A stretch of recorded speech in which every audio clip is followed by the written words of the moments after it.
નમસ્કાર વિદ્યાર્થી મિત્રો, સ્વાગત છે આપનું અમારી YouTube channel ઇન્ફોરીલમાં.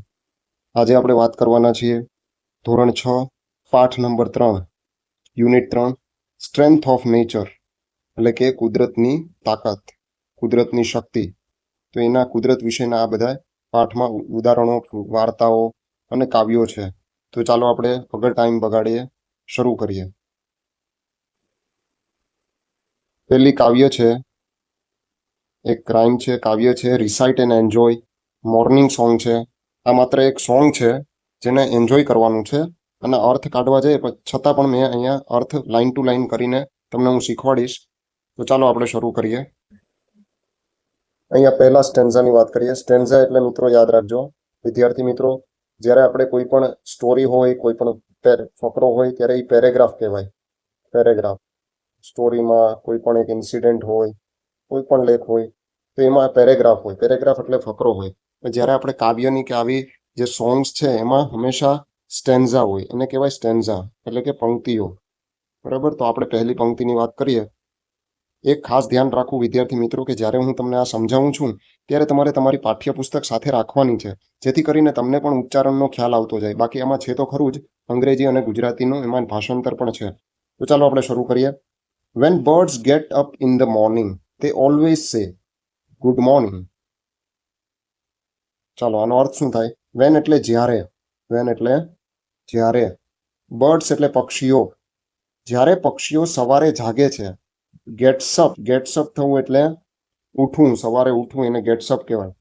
Van birds get up in the morning, જ્યારે પક્ષીઓ સવારે જાગે છે ત્યારે તેઓ હંમેશા સુપ્રભાત કહે છે. Always say good morning. સે એટલે કહેવું.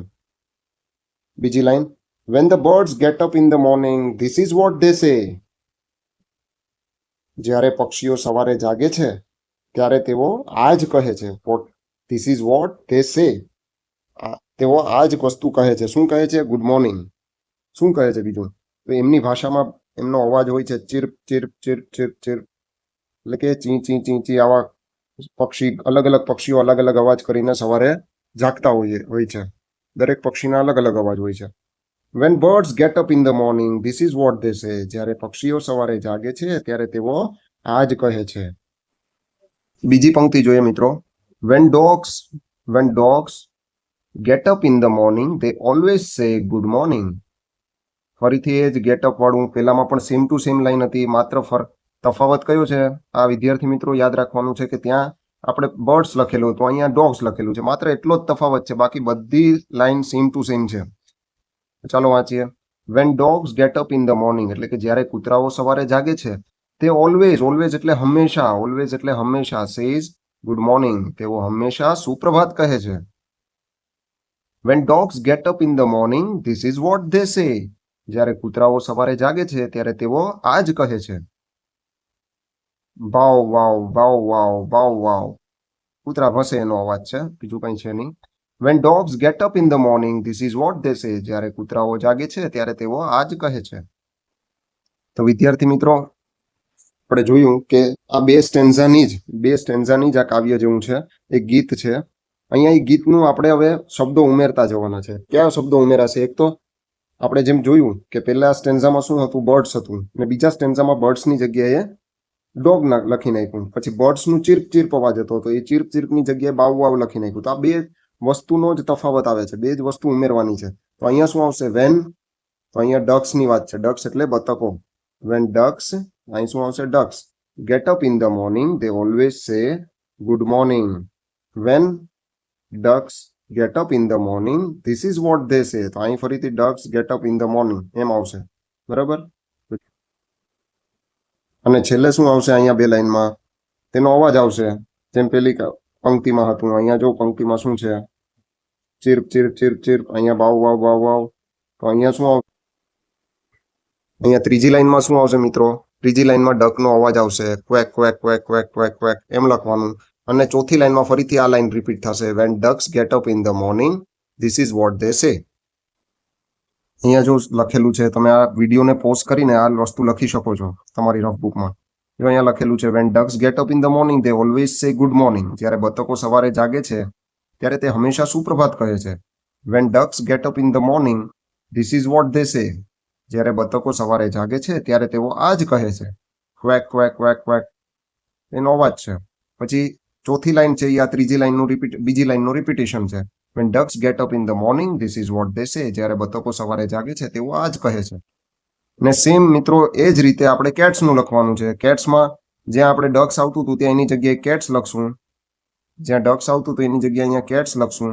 અને અવાજમાં વાં ક્વેક ક્વેક ક્વેક આવતું હતું તો અહીંયા આપણે મ્યાઉ મ્યાઉ મ્યાઉ એવું લખી નાખશું. બાકી સેમ ટુ સેમ રહેશે મિત્રો. તો આ તમારે લખી નાખવાનું છે. હવે અહીંયા એક સ્ટોરી આપેલી છે કે જેનું નામ છે એવરીવન ઇઝ યુનિક. એવરીવન એટલે બધા. એવરીવન એટલે બધા. યુનિક એટલે એક જેનામાં કંઈ ખાસ વાત હોય એને યુનિક કહેવાય. તો દરેકમાં કંઈક ખાસ વસ્તુ હોય છે. ભગવાને બધાને આપણને યુનિક બનાવેલા છે. તો એના વિશેની એક નાની એવી સ્ટોરી છે. ચાલો એને ચિત્ર દ્વારા આપણે સમજીએ. સ્ટોરીનું નામ છે એવરીવન ઇઝ યુનિક. દરેક વ્યક્તિ અનોખી છે. બધા પાસે અનોખી સ્કિલ્સ છે, અલગ ટેલેન્ટ્સ છે. તો સ્ટોરી ચાલુ કરીએ. Once upon a time. એક સમયની વાત છે. એક સમયે there was a different animals living together in a big forest.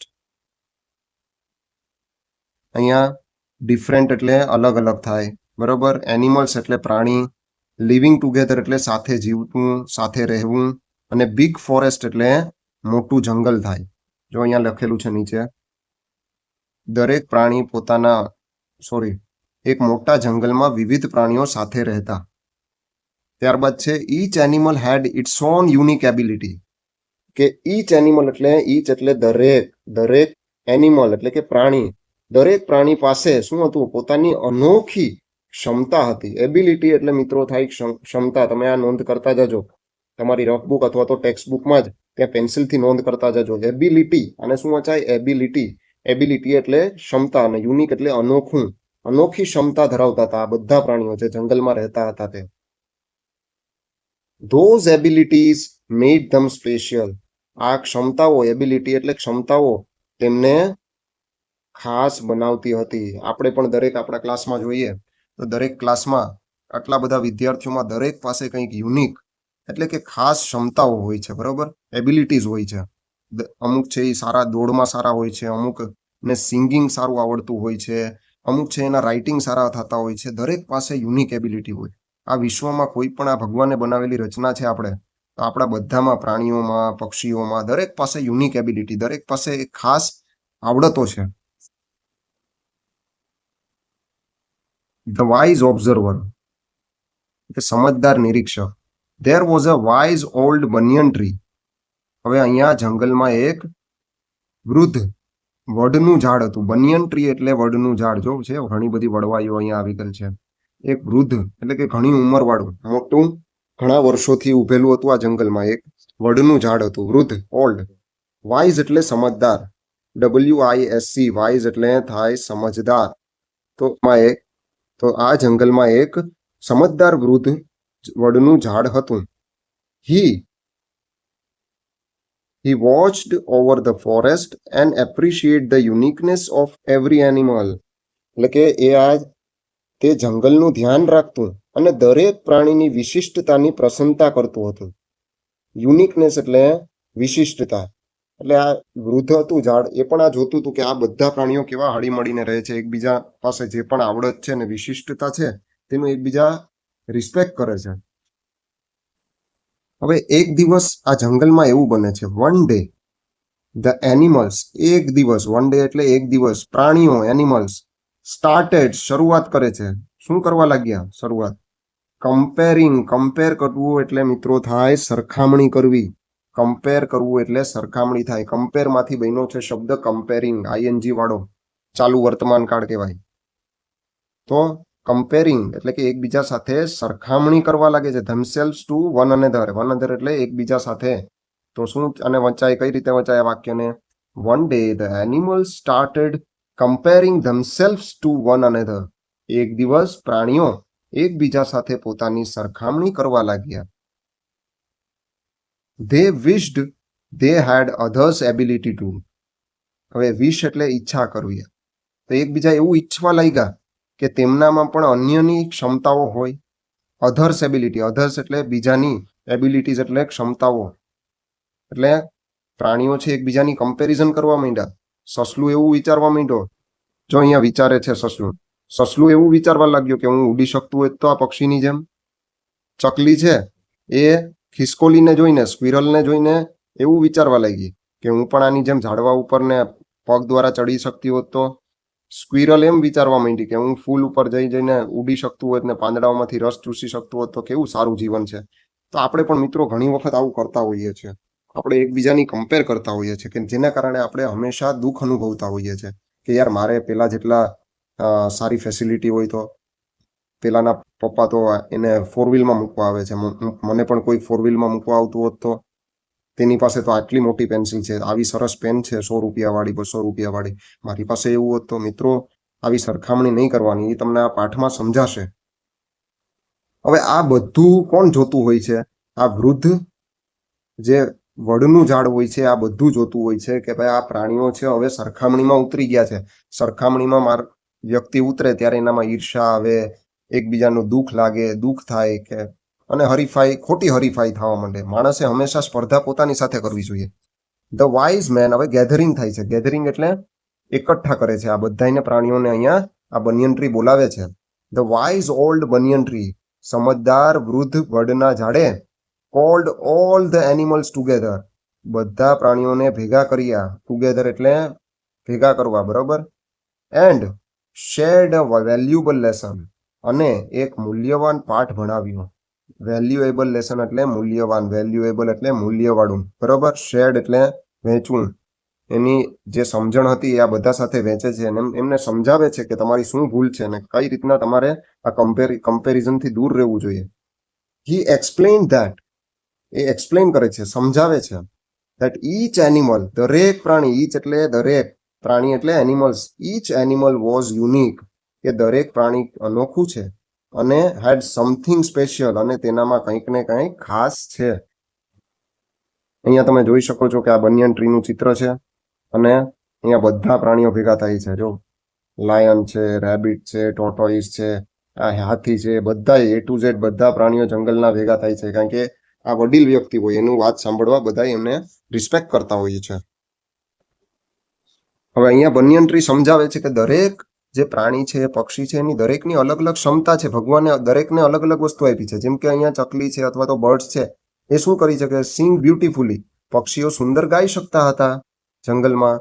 પછી ફાસ્ટ રનર, સસલા ઝડપી હતા, તેને ભગવાને ઝડપનું આખી ક્ષમતા આપી છે, એબિલિટી આપી છે.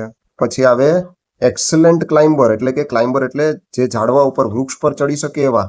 ખિસકોલી ઉત્તમ પર્વતારોહક, ઝાડ પર ચડનાર હતી, ઝાડ પર ચડી શકે આરામથી ખિસકોલી, એની પાસે એ ક્ષમતા છે. અને હાર્ડ વર્કિંગ, મધમાખી એકદમ મહેનતુ હોય છે, બરોબર, એના જેટલી મહેનત કોઈ ન કરી શકે. તો દરેક પાસે કંઈક ને કંઈક ખાસિયત છે. આવું વૃદ્ધ વડ દાદા બધાને સમજાવે છે અને બધા સમજી પણ જાય છે. જોઈએ આગળ શું થાય. વિવિધતાની શક્તિ, power of diversity. The animals realized that their differences made the forest a diverse and wonderful place. પ્રાણીઓને સમજાયું, રિયલાઇઝ એટલે સમજાવવું, તેમના તફાવતો. ડિફરન્સ એટલે તફાવતો મિત્રો, ડિફરન્સ એટલે થાય તફાવતો, કે એમના તફાવતો છે એના કારણે જ શું છે કે ફોરેસ્ટ છે, જંગલ છે, એ શું બની રહ્યું છે? વૈવિધ્યસભર. ડાયવર્સ એટલે વૈવિધ્યસભર, અલગ અલગ પ્રકારના પ્રાણીઓ, એને વિવિધતા કહેવાય. જેમ આપણો દેશ છે તો દેશમાં આપણે ઘણી વિવિધતા છે, તો એને શું કહેવાય? ડાયવર્સિટી કહેવાય. તો અલગ અલગ ભાષાઓ છે, અલગ અલગ ધર્મો છે, અલગ અલગ પ્રકારનો પહેરવેશ છે, અલગ અલગ ભોજન આરોગતા અલગ અલગ પ્રદેશો છે, અલગ અલગ ખેતી લાયક જમીનો છે, તો એને ડાયવર્સિટી કહેવાય, તફાવતો. તો એમ જંગલમાં પણ આ વડદાદા સમજાવે છે કે જંગલમાં પણ તમે પ્રાણીઓને બધીમાં બધા વૈવિધ્યવાળા છો, અલગ અલગ ક્ષમતાવાળા છો, એન્ડ એ વન્ડરફુલ પ્લેસ, એને અદ્ભુત સ્થળ બનાવે છે. ડાયવર્સિટી હોય તો જ અદ્ભુત બને, બાકી એક સરખું હોય તો કંઈ અદ્ભુતતા, એમાં અદ્ભુતપણું હોય નહીં. ધે અન્ડરસ્ટુડ, બધા સમજે છે, તેઓ સમજી ગયા. ધેટ એટલે કે everyone's uniqueness added to the beauty of their community, દરેકની વિશિષ્ટતા તેમના સમુદાયની સુંદરતામાં વધારો કરે છે. સમુદાય એટલે કમ્યુનિટી, બ્યુટી એટલે સુંદરતા. તો આ બધી વિવિધતાને કારણે જંગલમાં સુંદરતા વધે છે. અને ત્યારબાદ શું થાય છે વિદ્યાર્થી મિત્રો? કે બધા માની લે છે, એક્સેપ્ટ કરી લે છે કે ફ્રોમ ધેટ ડે, તે દિવસથી, ફ્રોમ ધેટ ડે એટલે તે દિવસથી, ધ એનિમલ્સ એક્સેપ્ટેડ ધેર ઇન્ડિવિજ્યુઅલિટી, પ્રાણીઓએ પોતાની વિશિષ્ટતાનો સ્વીકાર કર્યો, પછી એ સરખામણી કરવાનું બંધ કરી દે છે, and learn to celebrate there strength, અને પોતાની શક્તિઓને બિરદાવતા શીખ્યા. સ્ટ્રેન્થ એટલે શક્તિ. અને ધે લીવડ હાર્મોનિયસલી, હાર્મોનિયસલી એટલે તેઓ હળીમળીને રહેવું, એને હાર્મોનિયસલી કહેવાય, બરોબર? તો હળીમળીને રહેતા શીખે છે. એન્ડ સ્ટાર્ટેડ એપ્રિશિએટિંગ, એપ્રિશિએટિંગ એટલે શું થાય? એકબીજાની પ્રશંસા કરવી, એકબીજાને માન આપવું, એ એકબીજાની એબિલિટી, ક્ષમતાઓને માન આપતા થયા બધા જંગલના પશુ પક્ષીઓ. આમાંથી શું શીખવા મળે છે આ સ્ટોરીમાંથી? એવરીવન ઇઝ યુનિક, દરેક વ્યક્તિ અનોખી હોય છે, ઇન ધેર ઓન વે, બધા પોતપોતાની રીતે કંઈક અલગ અને વિવિધતા ધરાવતા હોય છે. That diversity makes a world a better place, આ દુનિયાને પણ, આપણી દુનિયા, આપણા વિશ્વને, આપણા ભારતને, દરેક દેશને, આખા વિશ્વને આ વિવિધતા જ સુંદર બનાવે છે. વિવિધતા ન હોય તો સુંદરતા રહે નહીં, બરાબર? આ વિશ્વ એના કારણે સુંદર છે. આપણે કેમ છે, વ્યવસાયો પણ અલગ અલગ હોય છે, દરેક વ્યક્તિ પાસે દરેક ક્ષમતા નથી હોતી. ડોક્ટર હોય તો ડોક્ટર પોતાના ક્ષેત્રમાં માહિર હોય, શિક્ષક હોય તો પોતાના ક્ષેત્રમાં માહિર હોય, ખેડૂત હોય તો એ ખૂબ જ મહેનત કરીને ખેતરમાં પાક લણે, બરાબર? બધા પાસે દરેક પોતાની જગ્યાએ ખૂબ જ સક્ષમ હોય છે, કોઈ કોઈનું કામ કરી નથી શકતા, બરાબર? બધાને બધાની જરૂર પડતી હોય છે. આ વિશ્વ એનાથી જ ચાલે છે. તો યુનિટી ઇન ડાયવર્સિટીનું આપણને આ મેસેજ આપે છે, વિવિધતામાં એકતા. તો આ પાઠ પછી આપણે થોડુંક આનું સ્વાધ્યાય કાર્ય જોઈ લઈએ. પહેલો પ્રશ્ન છે, replace the underline word. Replace એટલે એની જગ્યાએ આ આપેલા શબ્દો નાખવાના છે, આમાં મૂકવાના છે, બરાબર? 1 2 3 4 ને 5 શબ્દો છે ને 5 ખાલી જગ્યા ટાઈપના છે. તો એ જે આપેલા શબ્દો છે એની જગ્યાએ આ શબ્દો, યોગ્ય શબ્દ મૂકવાનો છે, ઓપોઝિટ મિનિંગ ધરાવતો. ઓપોઝિટ એટલે કે વિરોધી શબ્દ, માંથી વિરોધી અર્થ ધરાવતો શબ્દ મૂકવાનો છે. પેલું જોઈએ, we learn same subject in the school. તો સેમ કે આપણે એક સરખા વિષયો સ્કૂલમાં ભણીએ, તો સેમનું વિરોધી શું થાય? ડિફરન્ટ થાય. અહીંયા જો આપેલું છે તો ડિફરન્ટ લખવાનું, કે આપણે સ્કૂલમાં અલગ અલગ વિષયો ભણીએ છીએ. Every animal has common skill and ability. દરેક પ્રાણીમાં એક સરખી ક્ષમતાઓ અને સ્કિલ હોય છે. તો એક સરખી કોમનનું શું થાય? કે અનોખી, બરાબર? તો અનોખા માટે શું શબ્દ આવે? યુનિક. તો શું આનો જવાબ આવે? એવરી એનિમલ હેઝ, કોમન ન આવે તો એની જગ્યાએ યુનિક લખી નાખવાનું. Every animal has unique skill and abilities. ત્યારબાદ આવે, every part of plant is વર્થલેસ. Part of plant એટલે વૃક્ષના દરેક અંગો, છોડના દરેક અંગો નકામા હોય છે, વર્થલેસ થોડા હોય ભાઈ. તો એની જગ્યાએ એનો વિરોધી લખવાનું, વેલ્યુબલ, અમૂલ્ય હોય છે, એ કિંમતી હોય છે, બરાબર? The eagle has poor eyesight. Eagle has poor eyesight, એ ઈગલની દ્રષ્ટિ એકદમ નબળી હોય છે. પુઅર એટલે નબળું, ને આઈસાઇટ એટલે દૃષ્ટિ. તો પુઅર નથી હોતી, એનું ઓપોઝિટ શું થાય? એક્સેલન્ટ હોય છે, એ ઘણું દૂરથી પણ જોઈ શકે છે. તો આનો જવાબ આવે, ધ ઈગલ હેઝ, પુઅર હટાવી દેવાનું, એની જગ્યાએ લખવાનું એક્સેલન્ટ આઈસાઇટ. પાંચમું, એન્ડ્સ આર લેઝી ક્રિએચર. તો એન્ડ્સ કોઈ દી લેઝી ના હોય ભાઈ, ખૂબ જ મહેનતુ હોય. તો મહેનતુને શું કહેવાય? આળસુનો વિરોધી થાય હાર્ડવર્કિંગ. તો આ કઈ રીતના વાક્ય આવે? Ends are hardworking. લેઝી હટાવી નાખવાનું, એની જગ્યાએ મૂકવાનું hardworking. Ants are hardworking creature. ત્યારબાદ જોડકા જોડો, match the following. Match A with B. તો જોઈએ, પેલું બીઝનું અહીંયા ઓલરેડી આપેલું છે, એફ આવશે. એફમાં શું છે? તો કે હાર્ડવર્કિંગ. બીઝ હોય હંમેશા હાર્ડવર્કિંગ હોય, મહેનતુ હોય. ત્યારબાદ છે ફોરેસ્ટ. તો ફોરેસ્ટનું આવશે સી, તો બિગ. અહીંયા પાઠના આધારે લખવાનું છે. જંગલ કેવું છે? તો કે બિગ છે.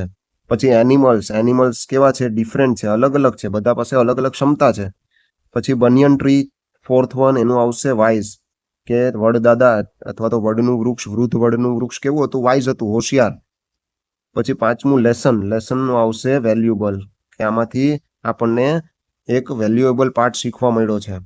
સ્ક્વિરલ. સ્ક્વિરલ કેવા હોય? તો કે ક્લાઇમ્બર્સ હોય. ક્લાઇમ્બર્સ એટલે જે ઝાડ પર ચડી શકે, ખિસકોલી. હવે આગળ છે પ્રશ્નોના જવાબો. એમાં 2 પ્રશ્નો આ પાઠના આધારે છે, અને બાકીના 3 તમારે તમારી રીતે કરવાના છે, કારણ કે દરેકના જવાબ અલગ હોઈ શકે, બરાબર? તો ચાલો પ્રશ્નોના જવાબ ડિસ્કસ કરીએ. ચાલો પહેલો પ્રશ્ન છે કે what did the animal started one day? એક દિવસ બધા પ્રાણીઓ છે જંગલના તે શું કરે છે, શું ચાલુ કરે છે? તો જવાબ છે one day the animal started comparing themselves to one another. એક દિવસ આ બધા પ્રાણીઓ એકબીજા સાથે સરખામણી કરવાનું ચાલુ કરે છે.